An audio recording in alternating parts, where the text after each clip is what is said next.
Welcome to Impact Masters Podcast in collaboration with Africa's Talking Retold Podcast, where every conversation sparks new insights.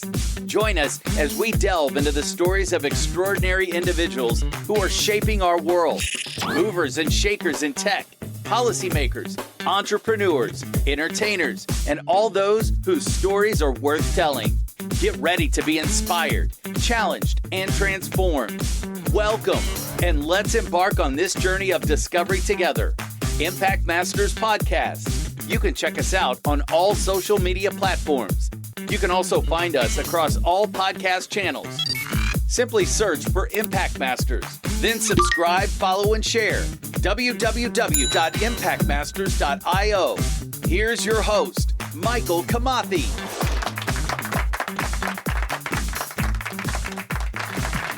Thank you so much. It's another beautiful day of the Lord. I want to welcome you again to this amazing podcast with an amazing guest in another beautiful day that was made by the Lord. And without further ado, this is Impact Masters Podcast in collaboration with the Retold Podcast, brought to you by Africa's Talking in collaboration with Impact Masters, showcasing Impact Masters and the stories that are worth being retold. And today we have an amazing guest. But before that, Africa's Talking, you can find Africa's Talking products at africastalking.com. We provide and enable and empower developers to build scalable businesses using SMS API, Voice API, USSD API. And now we have WhatsApp and the Chat API and insights to prevent fraud in other unauthorized business, which powers fintech and banks. So check out www.africastalking.com. Today, I'm your host, Michael Kamathi, one and only. You can call me MK anytime. Just building the ecosystem and also ensuring that you're telling African and tech authentic stories across the world. And today we have one amazing guest by the name of Kevin Karuga, or Karuga as we call him. And this is not just another ordinary guest. It's a guest that his story is worth telling, which actually becomes quite interesting to see how tech evolves, how, we have come a long way, especially when you talk about policy, you talk about governance, you talk about the law of the land, you talk about scaling businesses across Africa. This one chief we want to talk to give his experiences. He has worked with the banking ecosystem. He has worked with the now tech, and he has a wealth of experience from ensuring that the compliance. He has contributed immensely when it comes to legal matters and in relation to tech, and even now with the data privacy. And we'll talk about all this. But before that, as we normally make our practice, we cannot tell an African man's story without knowing who he is. And without further ado, how are you, Karuga? Aha, very well. Yes. I can hear myself. You can hear yourself? Yes. Welcome, man. Thank you. Yes. Very happy to be here. Yes. It's been a long time coming. Yes. Yeah, and it's good to be on this hot seat. It's not that hot, by the way. Because anyway, at the end of the day, it's such stories like yours actually that will bring more, maybe 50, 60 Karugas who will support businesses at scale like Africa's Talking with the intention of building, businesses that actually matter in terms of empowering different people, the unlikely characters that you don't meet every day. Yeah. Because when you think about Africa's Talking is more like the person who is not unbanked, the person who doesn't have 3G, the person who cannot access internet, but they still need these services. Maybe health, maybe they're into agriculture, maybe fintech. How do we ensure they really get these services without breaking a bank, but also, again, without breaking any law, right? So when and we'll get there, but I'm sure anytime someone is asked when they're growing up, what do you want to be? They say that doctor, engineer, or lawyer. Right? Yes. But sometimes we don't know what you're saying. It's just because these terms have been thrown around to be the like definition of success. Yeah. But they have never had a story of a lawyer and how it goes about. But we are lucky, I think, amongst many podcasts that exist out there, but even more in tech, to be able to have this conversation. So where were you born, Karuga? Very interesting. Yes. I was born here in Nairobi. Yes. Pumwani Maternity. Aha. Those days actually, I was born in 1990. And that was a time when Kenya was just moving into multi-party politics. Yes. I was born on a Friday. So Fridays are good.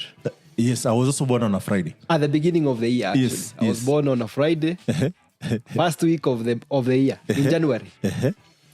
So it's Nairobi. I was born in Nairobi. As a small boy, of course, now. Very nice. Yeah. Of course, I cannot ask you how was it, because no one knows where they were born, how it was. There, yes. But were you schooled in, Eastlands? I understand also, people when they hear Pumwani, well, the first thing that comes in their mind is Eastlands. But Eastlands actually, especially Buruburu, it was a bit structured. It was actually affluent.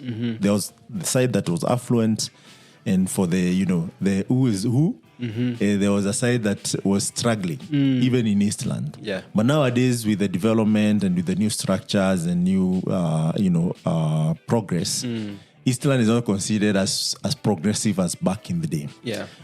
So for you, did you grow up there, or you guys moved, or? So I was born, as I said, in Pumwani. Pumwani Maternity was the hospital then. But when I was born, we lived in Kangemi. So when I was a small boy, basically Kangemi. But then my formative years, I was brought up in Kirinyaga. Yes. So mostly with my mother and my grandmother. Yeah. My earliest memories are maybe around 92. Okay. So basically, 2 years old. Yes, my setting was in Kirinyaga. Okay. Because what happened is when my mother gave birth to me, she had to go back to school. Okay. And so I was left with my grandmother, who took care of me for most of my formative years. Okay. That was 1990. So around up to 1994. Okay. So I remember joining nursery school. Yes. At Mutira Primary School. In Kirinyaga. Yes. In 1994. Yes. I remember going to school with my elder cousins who are older than me. Yes. Michael and Christine. So Michael was older than us. Yes. And because we used to go early in the morning, it was very tedious for my grandmother. I remember, so my grandmother used to prepare me to go to nursery school, and she fondly says that one of my feet was smaller than the other one, such that there was one shoe that never fit. So as she always tried to put on, to help me put on my shoe in the morning, but it never fit a lot of times. So, ensuring that it fits.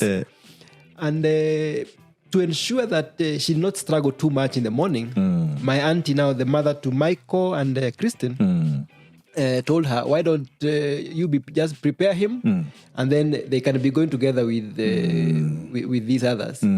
So those are my earliest memories. In 94. That was, but I was in Mutira Primary School very briefly. Yes.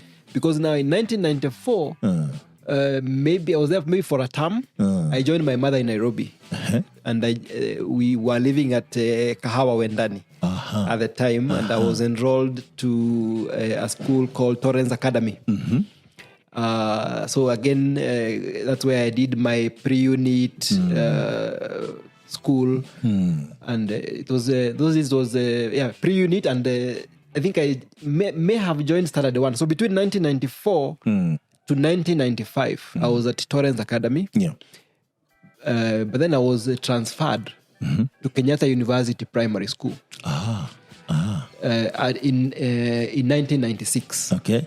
where where I joined Standard 1. Yeah. Kenyatta Primary School. Kenyatta University Primary School. Yes. And at the same time, so we were still living at Kahawa Wendani. Yeah. If you know where Kahawa Wendani is, Yes. at that time, of course, there was no super highway. Yes. So we used to go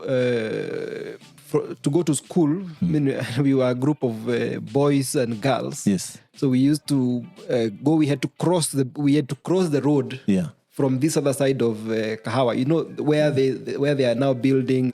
I've seen the overpass. There are houses that are being built just opposite Kahawa. Just opposite Kenyatta University. Okay. There's a new construction that has come up Yes, there. There yes. used to be a big field, Yeah. a big land. So we used to cut through that land. Yes. And we had to cross the road to get into KU Primary, Yes. to get into Kenyatta University itself. Yes. And it was very risky because a lot of kids used to get accidents along that road. Knocked by cars or? Yes, knocked by cars. Okay. And because of that, my mother had to move into Kenyatta University. And it was very difficult to get a place to live inside Kenyatta University because people who lived in Kenyatta University were only staff. That's what I'm curious about. Like, Yes. what connection is this? So my mother was not a staff. Yeah. But somehow I can't quite remember what happened. Yeah. But she was able to get accommodation. We were able to get a house. Yes. Where now, just next to the school, Yeah. in Kenyatta University, there's just next to Kenyatta University Primary School, Yeah. there's a place called Soweto. Is it the one that now is KM or No, not KM. KM is far. the other side? The other side. Behind the university? Yes, but now this is you get into the university. The proximity of exactly where KU Primary is. In fact, when you're on the super highway, you are able to see Kenyatta University Primary School Yeah. as you pass the super highway. Yeah. So right behind Kenyatta University Primary School, Yes. that is where we used to have Soweto. Ah. And Soweto used to house a lot of, I would say, not very senior staff. The support staff. Most of our subordinate staff were the ones who were housed there. So, and then just neighboring is the barracks. Is the Kahawa Wendani Barracks. the Kahawa barracks. So where we lived, we shared a fence with on this side The military. with the military, Yes. and then on this side, of course, there was a school. And then now we were basically in the confines of Kenyatta University. Yes. And now I think these are the years when I actually remember a lot, because these are the years when I start being cognizant of what's around me, politics. And I think that's the time I started, hearing of President Moi properly. And President Moi used to pass Kenyatta University. We used to go and line up. Yeah. When he is passing By the road. and we would clap for him. Karibu. Singing Mtukufu Rais. And I remember one time when President Moi was passing and we were told Mzee anapita. So we had to run. So we had to wait on the sides of the road. Yes. And this time he came and stopped right outside the gate of Kenyatta University. And I was right at the forefront and I kept pushing my way until I got to his limousine. And now, as he is speaking, I could practically see the president. And it was a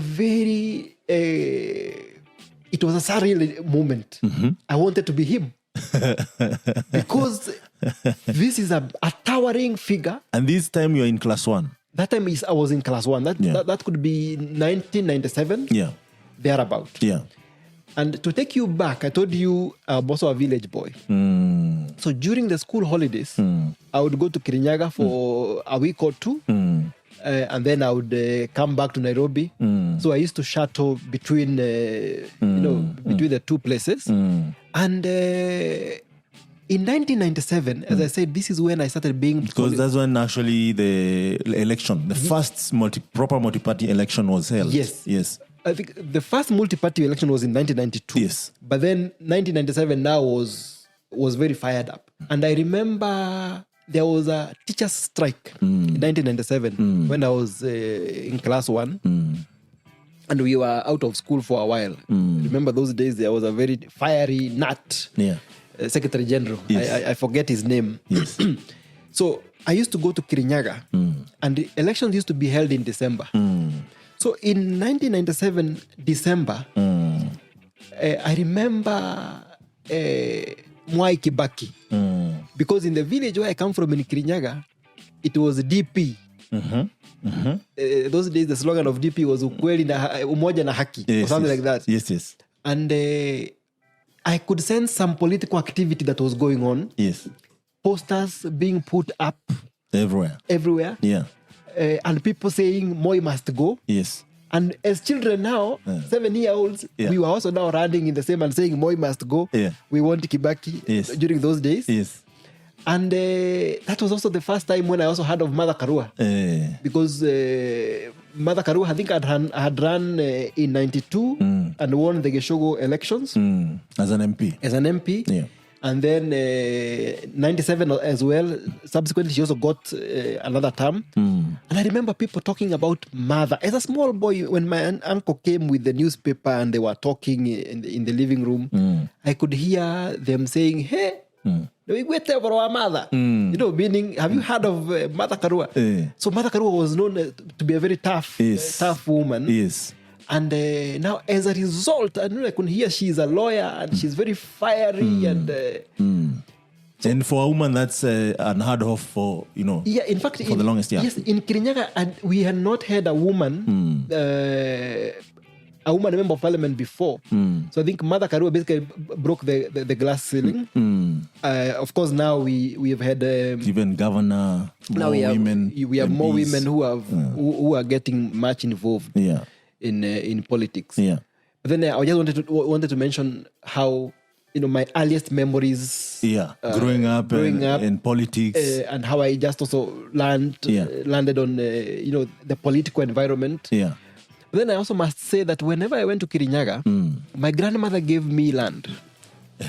At that age of... like this is your land or just gave farming? Me shamba. Told me, I want you to be farming on this land. So I used to plant maize and beans. And then, because I had seen her when because we have this big land, she used to plant maize and beans. Yes. And then there used to be a period where we used to say, "Kokobora and bembe." Is when the maize is harvesting, people are coming and they are buying off. The green ones. The green ones. Yeah. In lorries. I could see my grandmother counting money, and I told my grandmother, I also want to count money like that. So my grandmother told me, "Okay, what I will do, I will give you a piece of land."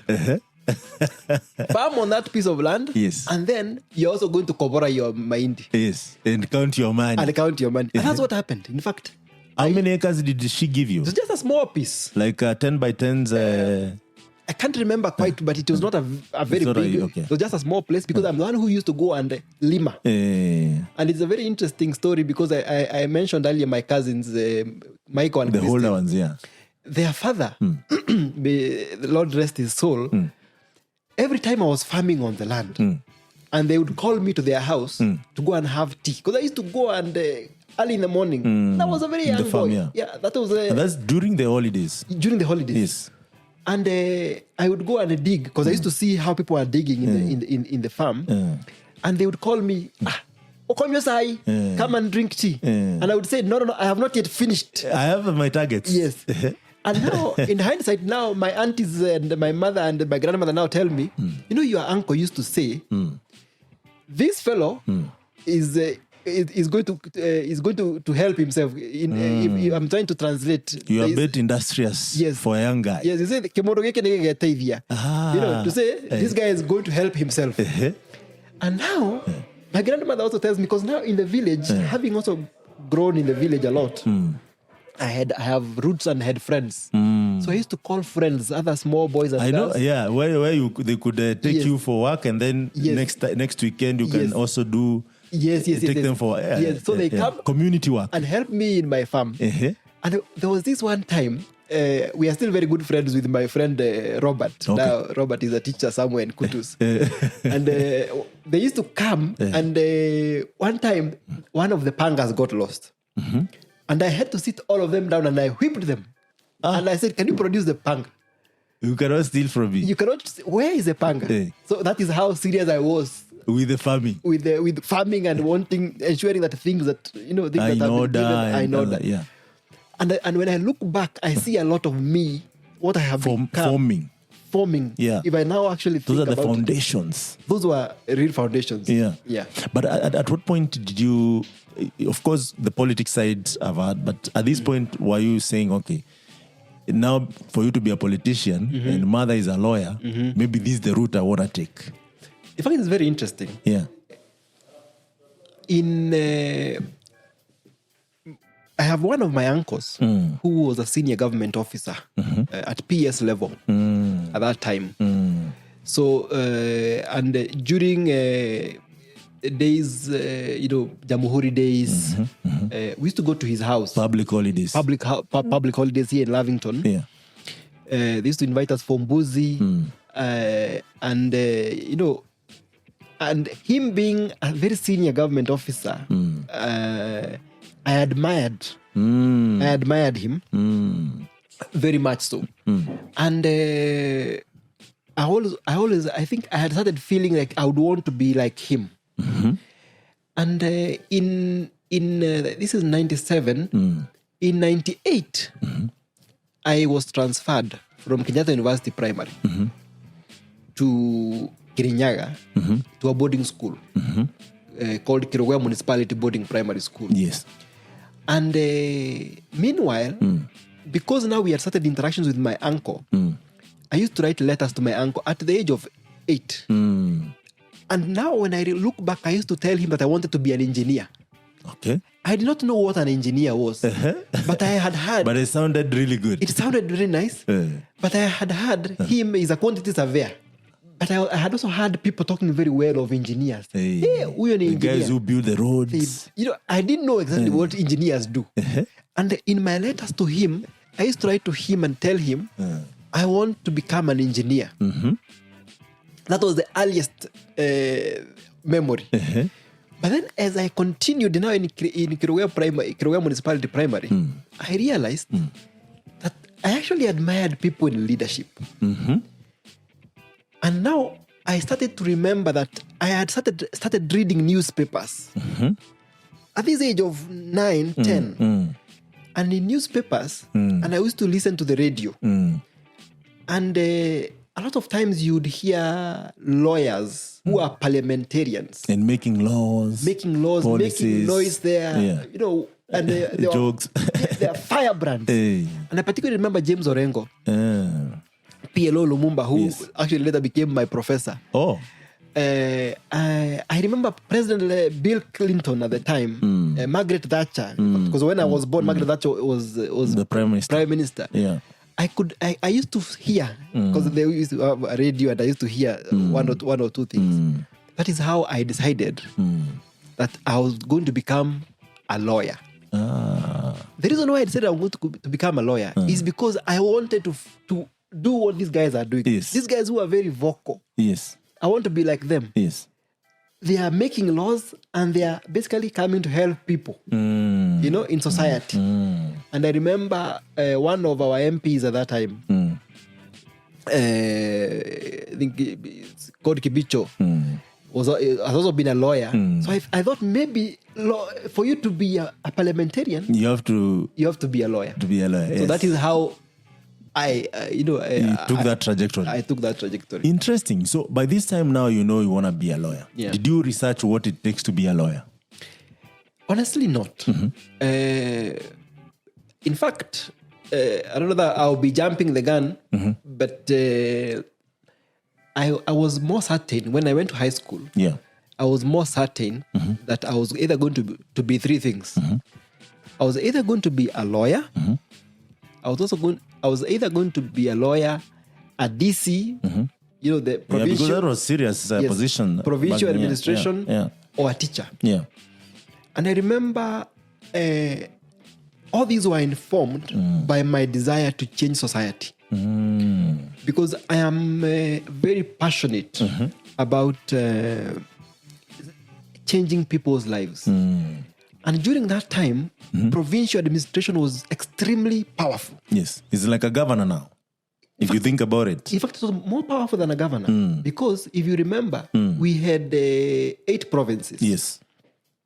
And for example, a province like Central Province has several counties now. Yeah. And it was only under one PC. Yes. So the PC was very powerful. Yes. In fact, I remember recently, maybe about just when I joined AT, I booked an appointment to go and see David Musila. David Musila used to be the provincial commissioner of Central Province at one time. He had just written a very nice book called Seasons of Hope. So I had read it. I had really identified with what he wrote.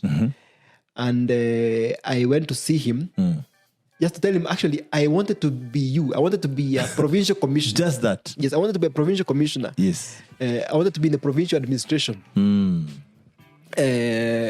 But then this mostly came up when I was in high school. That's when I actually crystallized and knew I would either do either of this. And I ended up being a lawyer, but as we'll discuss later, I also undertook public policy and administration. Because I also wanted to see, am I able to get into that line of administration? Yes. Anyway, let's not jump the gap.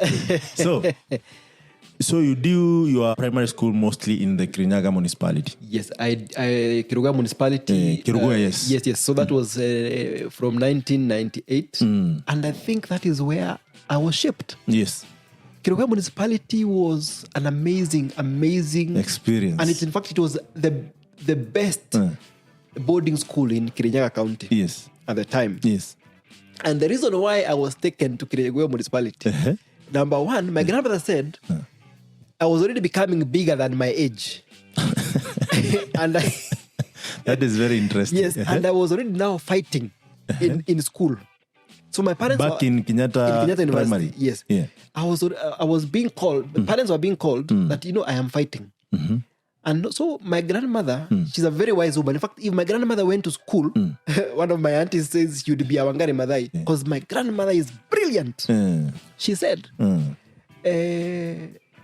this young man, if he continues his education in Nairobi, he's either going to refuse school, get into bad company, or he's going to be expelled because he's already starting to fight. And get wasted. Or he's going to get wasted. So I went to Kiruga municipality because it was known for discipline. In fact, the school motto of Kiruga municipality was good conduct and passing exams. It was that serious? That serious. That is where I was shaped. And but in this maybe first, second year there, were you always part of the people who get punished, or? I was in problems. Always? I was in problems. Until you are... The manager and the proprietor, may the Lord rest his soul in peace, Mr. Munene, we used to call him Mane. So he's the manager, of course, now short form. We used to call him Mane. Okay. That gentleman, surprisingly, he used to be my mother's teacher in high school. Okay? So he started his own shop. So he started his own school. Yes. And it ended up being one of the best one of the best schools. It still is a very good school currently. Yeah. And he was an education enthusiast and a strict disciplinarian. So he used to ensure that all of us are disciplined. We used to walk in straight lines. Whenever you're going to the washroom from class, you walk with your hands behind in a straight line. Whenever you're going to eat your githeri in the dining hall, you walk in a straight line. You could not start seeing papers all over. He was that kind of, that's why I say this is where perfectionist. Yes, this is where I was basically shaped because number one, at the age of 8, I was spending days and nights out away from home.